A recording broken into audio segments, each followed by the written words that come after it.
everyone, welcome to another Linfield Coaches CatChat. Joe Stewart here with head Linfield Lacrosse coach Sarah Dalsey. Coach, how you doing today? Doing pretty good. I'm sure you are. Today's a big game day, obviously. George Fox coming into town, defending conference champs, first place in the league. And your team's got a chance to, show up and give a real battle today. And we'll get into that in a little bit. But overall, this team has seen a lot of growth over the last couple months in particular. After a 1-4 start, 500 over the last 8 games. And that's what you want to see out of a young team. What's led to so much progress for this group this season?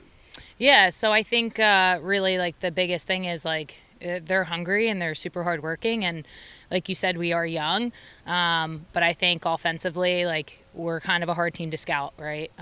We have 8 kids that can produce, so that makes it a little bit difficult when you're not relying on 1 or 2 attackers that are kind of pulling the weight, so that's super exciting to see. Yeah, offense has been the strength for this team for sure, and as you mentioned, a lot of different assets on the team for the attack.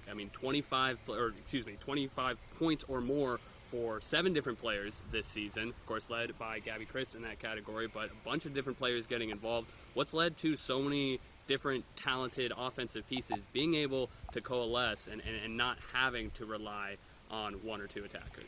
Yeah, so I think there's a few things that go into play for that, right? So we spent a lot of time working on kind of our IQ and correcting our style of attack a little bit. I would say last year we were so young, so we really showed up defensively. This year, we have the same girls down there, adding just a few freshmen that see some time in the attacking end, but I think they really came together. They listened well, and they practice different things going into each week, right? So whether they're working on feeds or dodges, working on the crease, I just think they do a really, really good job of playing cohesively, and fundamentals are a lot stronger this year, which plays a huge role on that attacking end.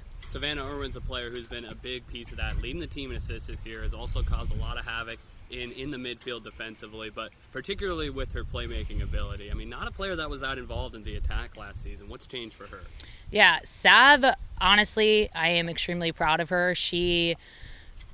Every time that you think maybe she doesn't have a little bit more to give, she just gives you a little bit more, and she's constantly asking how she can improve, what she can do better, and she's a gamer. And when I say that, she doesn't ever give up. I never ever see her hang her head and we can be down by 10. It fuels her, so I think that she can kind of take that negative and turn it into something positive, and that's why she does wreak a little bit of havoc in the midfield. And then offensively, she worked hard. She came back. Her stick skills were night and day from last year, which I think, can translate into having some more confidence down there now that she's a sophomore.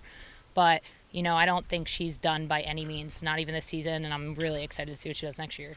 Madison Daly Trinidad, another player who's been a big impact in a lot of different assets of the game, leading the team in ground balls and caused turnovers, and has found a lot of ways to score in the right matchups. A high IQ player, clearly. What's led to so much success for her right away at the college level? Yeah, so Madison, I think even last year as I was recruiting her, she showed so much IQ. She was actually a low defensive player. She has amazing stick skills. I always knew that she was going to come in and be an impact player. I was super excited for her to be here, be a part of the community. She fits in perfectly. In terms of the lacrosse stuff, it's exactly what you said. Her IQ is so high. She's so smart. She's very patient with it, and it shows in her play both offensively and defensively. And I'm excited to continue to see where she grows on the field, especially over the next 3 years. But I think she has one of the highest shot percentages on the team right now, so it really just shows that she listens and executes and translates what we do in practice into a game. 2 games left in the season. Tonight against George Fox, obviously a big one, and then this Saturday wrapping up the season here at home against Puget Sound. Definitely 2 different type of matches going in. George Fox, defending champions, right at the top of the standings again this year, and of course Puget Sound kind of more towards the bottom of the NWC table right now.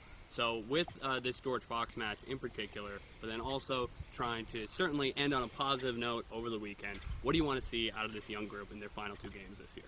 Yeah, so, I think the big thing with us is it's been kind of the top of a conversation in the locker room is just like having fun. I think you can really tell when my team's going out there and they're having fun, right? Their heads are high, they're celebrating all the little things. And that's really what it's about, right? It's not always easy to be a college athlete, especially when you're young, dealing with some like mental adversity over the season. But it's about having fun. You know, they're all here because they love the game and they want to be successful. So I'm hoping to see, you know, them show up tonight. I will say the one thing about my team is you never really know who you're going to get out there, right? Which can be fun. It can be exciting. But, you know, against George Fox, we showed up last time we played them, and I'm just hoping that we can give them a little bit of run for their money again. And UPS, like, you know, it's not a team to take lightly. They're also pretty young. So I think in terms of our conference play, it's one thing that's super interesting about our conference is you never know what you're going to get on game day. So you can't really go into any game taking it lightly. So I just really want them to go out there and just, you know, finish strong. You'll return almost the exact same group next year with no seniors on this roster. You'll have 5 next year, which will be nice. But what are you excited for with the future of this program this offseason, next fall, next season, and beyond? Yeah, so I've said this since I took the job here. There's just something super special about Linfield and their community here and the lacrosse program. I am stoked, right? Obviously, having no graduating seniors.